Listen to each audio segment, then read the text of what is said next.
heard of the quintessential Australian stories and folklore. We've decided to share some of the lesser known tales. These are the kind of tales that interest us. And if you're interested in the history of Australia, the more obscure stories about places and people you may not have heard of, then stay tuned and enjoy this new series, Aussie Tales That You Weren't Taught. In this episode, we take a look at the real Iron Man, Lawrence Frayne, as well as one of Norfolk Island's most cruel commandants, King Lash. Alexander Harris, author, wrote in the 1820s that the whistle of the cat o' nine tails and the awful thwack as it hacked at the man's back were such a common thing in Australia that nobody thinks anything of it. Well, nobody perhaps, except the poor wretch being flogged. Lawrence Frayne was such a wretch. But what a man. Frayne, an Irishman, born approximately in 1809, was sentenced to transportation for theft, who sailed from Dublin in the March of 1826 and arrived into Port Jackson in the August. His memoir of Norfolk Island, a handwritten account held in the Mitchell Library, tells a riveting story of the private war he waged with one of the most frightful of all the monsters who ruled Australia's penal settlements, King Lash. Reading about the punishments that Frayne suffered today defies belief. Yet there are many instances of men like Frayne who were flogged literally to within an inch of their lives. Men like Charles Mayer, whose back after a flogging on Norfolk Island was quite bare of skin and flesh, yet refused to bow. The man Frayne refused to kneel to or bend the knee was James Thomas Morisset, Lieutenant Colonel of the 80th Regiment. An army man from his late teens, Morisset had been promoted through the ranks in Spain and Egypt as a captain during the Napoleonic Wars. He was hideously wounded in Spain. A mine explosion left him, as Robert Hughes wrote in The Fatal Shore, with the mask of an ogre. His mouth ran diagonally upward and made peculiar whistling noises when he spoke. One eye was normal, but the other protruded like a staring pebble and seemed never to move. The cheekbone and jaw on one side had been smashed to fragments, and without cosmetic surgery had re-knit to form a swollen mass like a large yellow overripe melon.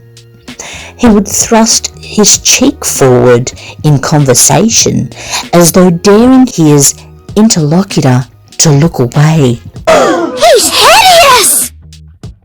Despite his disfigurement, it appears that he was married twice. First, when he was in New South Wales the first time, and then, when he returned to England some time later, married another lady. He was married in two different places to two different women. Imagine growing up looking to your father's face, and it's a hideous monster. Morisset was 37 when, in 1817, he was posted to New South Wales and given command of the Newcastle penal settlement. The settlement had grown since its beginnings in 1804, when 37 convicts, Irish insurgents from the failed uprising at Castle Hill, were sent there to work in the mines. By the time Morisset arrived, there were 1,000 convicts enslaved in the settlement. Deep underground, working naked, miners hewed coal and carried it back in baskets. At Fullerton Cove, across the river, convicts burned oyster shells for lime and humped sacks to barges moored 100 metres out. Morisset quickly earned the nickname King Lash. he would order the convicts to be lined up and every second or third man to be given 50 lashes to concentrate the minds of all on parade. Men found guilty on the slightest offence were marched with double leg irons to the triangle, where, to the beat of a kettle drum and in front of the convicts and regiment, 2 floggers alternating scourged the man. King Lash would not tolerate a flagellator giving less than his all. In such cases, the cat o' nine tails was brought out for the slacker. One bizarre day, a soldier was flogging a boy for stealing milk. Morissette, unhappy with the soldier's enthusiasm, ordered another flogger to lash him. The second flogger also failed to meet Morissette's high standards, and a third man stepped up to flog him. Finally, there were 6 men flogging and being flogged, with Morissette at the rear, thrashing the back of the 6th man with his riding crop. What a nightmare! And they named a town after him up Newcastle way. Won't be going through there without that thought again.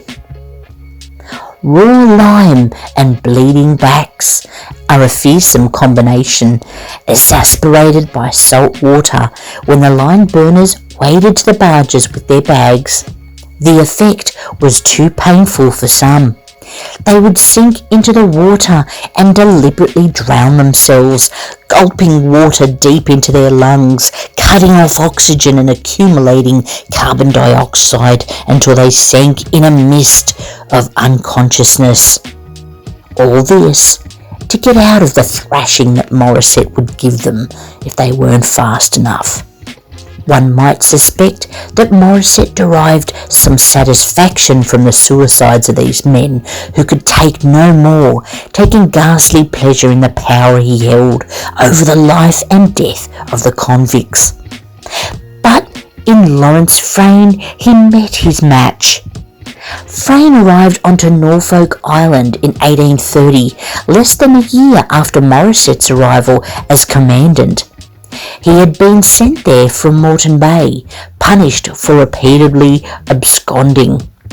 5 years earlier, Governor Brisbane had dictated Port Macquarie for first grave offences, Moreton Bay for runaways from there, and Norfolk Island as the ultimate punishment, the ne plus ultra, or nowhere beyond.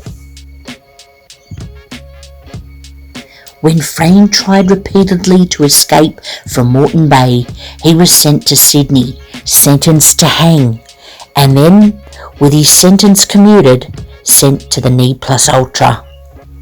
While waiting for transportation to Norfolk Island on the Luciane, he was placed on the hulk Phoenix, where he almost succeeded in breaking out. Discovered as he slipped over the rails of the Phoenix, he was given 200 lashes. His shoulders were actually in a state of decomposition, the stench of which I could not bear myself. How offensive, then, must I appear and smell to my companions in misery? In this state, immediately after my landing, I was sent to carry salt beef on my back, with the salt brine as well as pressure stinging my mutilated and mortified flesh up to Longridge. I really longed for instant death, Frayne recounted. In this state, he arrived in the kingdom of King Lash. In the quarry, Frayne broke a flagstone, a flogging offence that earned him 100 lashes. This began a series of exchanges with Morissette that are breathtaking in their audacity and courage. After the sentence, Frayne plainly told the commandant in court that he was a tyrant. Morissette replied that no man had ever said that about him before. Frayne retorted that they knew the consequences too well to tell him so, but he declared in stark, naked, plain English with an Irish accent, "You're as great as a tyrant as Nero ever was." The The moment Frayne expressed these words, he was sentenced to an additional 100 lashes and to be kept in irons down in a cell for life, never to see daylight again. Morissette ruled flagellation be as drawn out and as painful as possible. First, Frayne was given 50 lashes on his back. He was given 4 days for the wounds to form scabs, and then another 50 lashes. 4 days later, he was given another 50 on the buttocks, and finally, 4 days after that, the remaining 50 lashes. Morissette oversaw the lashing and took pains to ensure every effort was made to achieve maximum efficiency. New and heavier cats were procured purposely for my punishment, Frayne wrote, and the flagellator was threatened to be flogged himself if he did not give it to me more severely. The flagellator replied that he did his utmost and could do no more. The superintendent who witnessed the punishment swore that Frayne was a brickmaster, meaning he was like an Iron Man, past all feelings of the punishment. Alas, delusive idea! I felt all too acutely the full weight, scourge, and sting of every lash, but I had resolution enough, accompanied by inflexible obstinacy, not to give any satisfaction. I knew my real innocence and bore up against it. Less than 3 months later, Frayne and Morissette met again. This time, Frayne was charged with assaulting a convict named Harper, an informant. So much for having him underground without daylight for life. He must have forgotten about that. Morissette used informers, much like Stalin did, to ensure no man felt safe, conspiring to mutiny or escape, and to keep the convicts dehumanized and isolated. The Norfolk Island convicts constantly denounced one another to carry favour with the commandant, and to avoid suspicion themselves, for once denounced, a man could be flogged merely on suspicion. When Morissette, lightly thrusting his gruesome cheek at Frayne, asked, "What have you got to say for yourself?" Frayne replied, "I would leave it to you to judge whether I am guilty or innocent. You know the character and conduct of the informer. You also know mine. It is useless for me to gainsay anything. If you actually knew my innocence yourself, I well know that you would punish me. If you acquit me for your assault, you would flog me for what I have now said to you. But I disregard both you and all the punishment you can give me." Morissette's very next words were, "I will give you 300 lashes and different whippings, you damned scoundrel." Frayne responded, "I am no scoundrel, no more than yourself." He said this decisively, and with a sneer at the colonel, Frayne and the other man were then taken out and received their first 100 lashes, slowly and with heavy cats. The flagellators were almost as besmeared with blood as the convicts themselves. When Frayne was taken down, an overseer who assisted in loosening the cords gave him a fig of tobacco and said, "You're a steel man, not a flesh and blood man at all. You can stand to be sawn asunder after all that skinning and mangling." Once again, Morissette ordered that Frayne and his fellow convict be given time for their wounds to scab over. After a week, they were sent to the surgeon to see if they were ready for their next 100 lashes. Frayne told Gamak, "I'm ready to be sacrificed alive again." Gamak asked, "Do you wish to expire under the lash?" Frayne replied, "I want to get it over with and have done with it. Being here injures me more than the flogging." After his second flogging, Frayne was sent to solitary confinement. There he poured his ration of water on the stone floor of his cell, urinated in the pool, and lay in it to alleviate his agony. With my sore shoulders on the exact spot where the water lay, I was literally alive with maggots and vermin. Nor could I keep them down. To such a wretched and truly miserable state was I reduced that I even hated the look and appearance of myself. Frayne recounted. The trifle of soap allowed to wash our persons and shirts was stopped, likely to spur me to abuse the jail authorities and thereby subject myself to more cruelty, knowing my hasty temper. Frayne then had 2 pieces of luck. Before he could receive his final 100 lashes, the Colonel Secretary ordered that no flogging could exceed 100 lashes. Morissette responded to this irksome executive order by placing Frayne in the dumb cell. Total isolation, light and sound deprivation of the type still popular in today's torture manuals.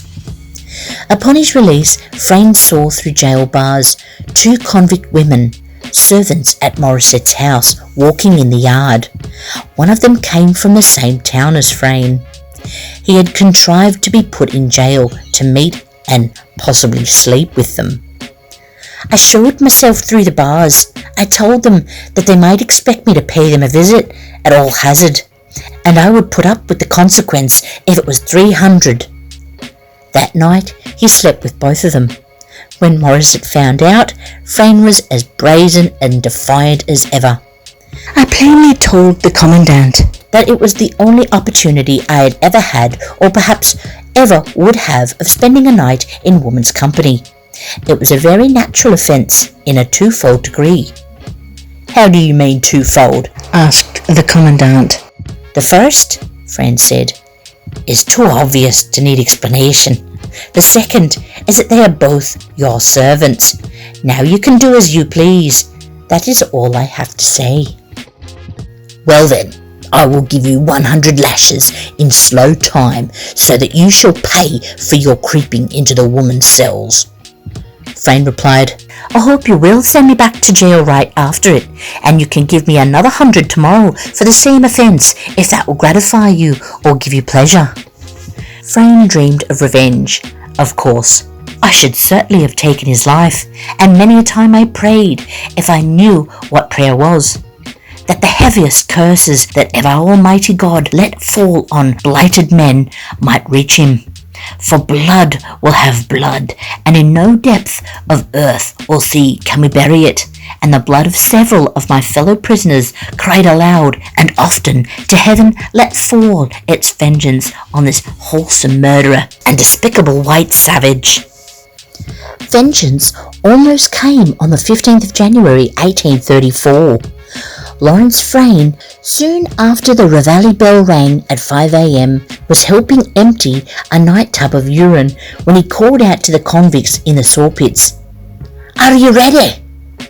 And as a downpour of rain swept the settlement, the rebellion broke out. The 1835 mutiny on Norfolk Island lasted 7 hours before it was put down. It was not planned very well. And when it was over, 5 convicts were dead, 50 wounded. 2 soldiers died, mistakenly shot by their fellows. The retribution was appalling. Morissette was too ill to deal it out. He had been sinking for some time in increasing pain from his head wound and praying like the men he ruled to get off the island. For weeks he had dismissed the fears of his underling foster flogger fiends that a mutiny was brewing. When it was over, the master's apprentice proved every bit as cruel. The floggings literally wore out the cats, and they stopped only when Judge William Burton came to dispense justice. He gave the death sentence to 13 men and spared 16, one of whom complained, We thought we should have been executed and prepared to die, and wish we had been executed then. I do not want to be spared on condition of remaining here. Life is not worth having on such terms. 3 months later, a Catholic priest, Father Ullathorne, visited the condemned in their last week. I have to record the most heart-rending scene that I have ever witnessed. The turnkey unlocked the cell door and said, Stand aside, sir. Then came forth a yellow exhalation, the product of the bodies of the men held within. I announced to them who were reprieved from death and which of them were to die. It is a literal fact that each man who heard of his reprieve wept bitterly, and each man who heard his condemnation of death went down on his knees and with dry eyes thanked God that they were to be delivered from this horrid place. He also heard of what the men called the lotto, being that straws were drawn, and if you got the short straw, you got to die. Someone who had the long straw got to murder you, and two others who drew straw were witnesses. This meant that someone would be murdered, therefore not paying the price of suicide under the religious belief that you would go to hell. You were being spared that hell eternity. So you wanted to get the short straw, you wanted to be murdered, and the murderer too would be executed, therefore not bringing about a suicide on themselves and not going to hell. They too would be reprieved by God in heaven. The two witnesses would at least get some time in court away from the island on the mainland, and that in itself was something to be hoped for. Needless to say, the lotto went on a fair bit in this penal settlement. It is also no wonder that Father Ullathorne left Australia, went back to England, totally burnt out, and despite being offered bishopric positions in Australia, turned them all down. He wasn't coming back here again.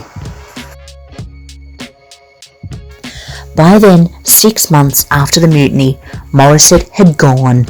He returned to the mainland, sold his commission and invested the proceeds in a bank that eventually collapsed.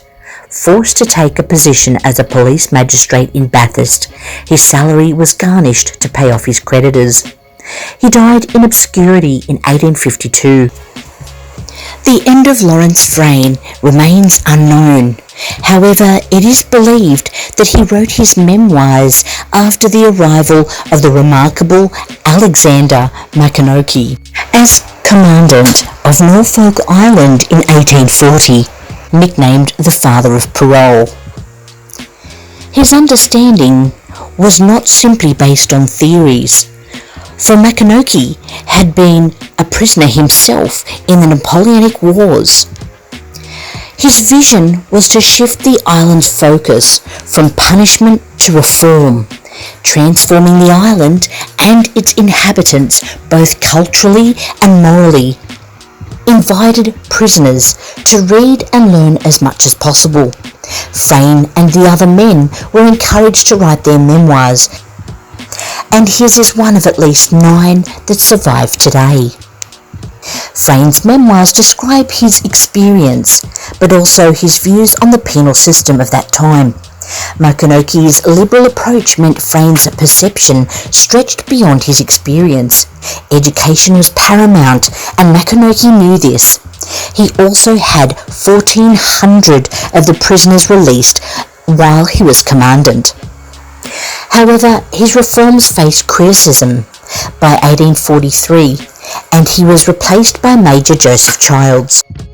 During Major Childs' tenure in 1846, the Cooking Pot Uprising occurred, which resulted in the murder of 4 minor officials. As punishment, 12 convicts were hanged and their bodies dumped in an old saw pit outside the cemetery, in an area now known as Murder's Mound. According to a letter from Maconochie in 1841, Frayne had received first to last about 2,350 lashes. We know that Frayne helped erect a burial stone for his friend William Story, who died at age 29. Frayne's name is on that tombstone. Frayne left a 74-page diary describing the horrors he withstood. Frayne called Maconochie's mark system his godlike ways in his journal. Under Makinoki, convicts were still flogged, though not as often, and importantly, he offered them a way to rehabilitate back into society and an opportunity to regain their dignity, long flogged out of most prisoners. Frayne was released from Norfolk and was granted a ticket of leave in Maitland, New South Wales in 1845. And it is recorded in 1846. On Ancestry.com I was able to find a copy of this. The poor bugger got his freedom 20 years after he arrived in Australia for only a 7-year sentence. Whatever his end, it is certain that Frayne faced it with courage. Criminal or not, he certainly did pay for his crime. 2,350 lashes. He really was an iron man. But he was still a man, and he wasn't treated any better than a wild animal. He never murdered anyone. He was just a young Irishman trying to get by in life and escape from a couple of jails, you know. But it gives us a good insight into what life must have been like for those poor crims that were stuck at Norfolk Island during the reign of terror that were the commandants that ruled over them. I thought this was an amazing story, and we've got another amazing story, maybe a little less positive, from Norfolk Island for our next episode. It's an amazing place, and I'd love to go and see it myself. If you like this episode, don't forget to like and subscribe and hit that notification bell so you're aware when we're posting more of these Aussie tales you weren't taught.